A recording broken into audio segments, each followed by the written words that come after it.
Yes, friend! Meron akong katanungan para sa pagmumukha mo. Grabe naman yung pagmumukha mo. Diba para sa iyo ang katanungan na to? Kung ang Tagalog ng fast ay bilis, bakit mo siya namimiss? Oh!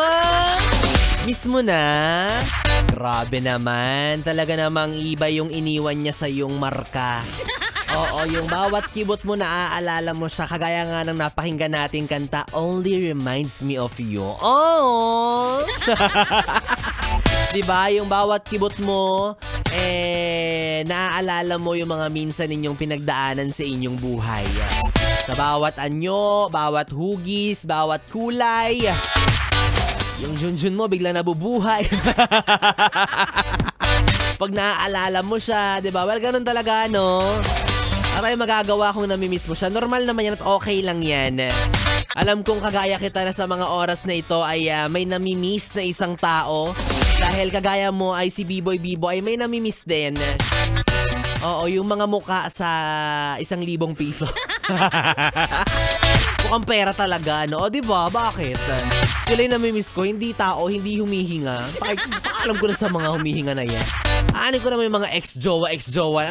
Walang kwenta yan. Hindi naman ako bibigyan ng pera niya. Doon tayo sa 3 muka sa 1,000 piso. O, di naman kaya sa 2 muka sa 500 yan.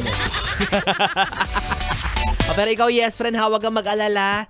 At huwag ka na masyadong mangulila dahil kasama mo na ako sa gabing ito, DJ B-Boy Bibo, na bumabate ng hello sa mga yes friend natin na tila talaga namang may namimiss.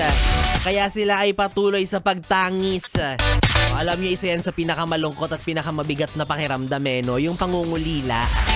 Yung miss na miss mo na kaso wala kang magawa. Kaya ang tanging bagay na pwede mo lang gawin ay maglungkot-lungkutan. Diba, imu-imuhan. Yung tipong kahit wala ka namang pupuntahan, sasakay ka ng bus. Tapos doon ka sa may bandang bintana. Alam mo na, para magdrama. Kasi hintayin mong umulan. Yan, diba? Perfect ka dyan. Main character syndrome yan. Ay nako, tamang-tama, no? Ngayong malamig ang panahon.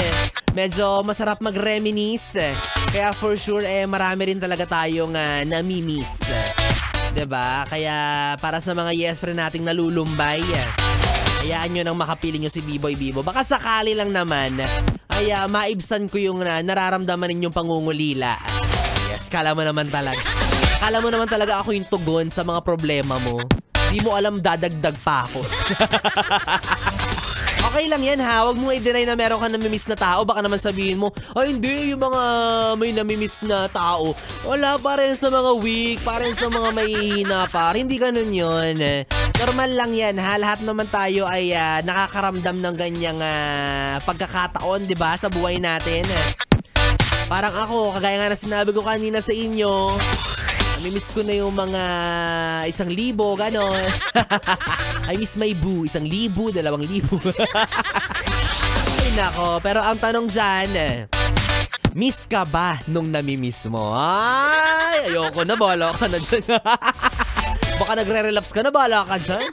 Nagtatanong lang naman ako. Yung tanong ko kasi, diba, sabi mo, namimiss mo siya. Balik natin yung tanong. Ang tanong, namimiss ka ba niya? Ay, wala. Kung hindi ang sagot, tuloy-tuloy ang pangungulila. Ay nako, eto na naman. May yes friend na naman tayong sinampal ng katotohanan. Gusto mo yung kinomfort kita ng una tapos ngayon pinag-overthink kita. Ganun talaga.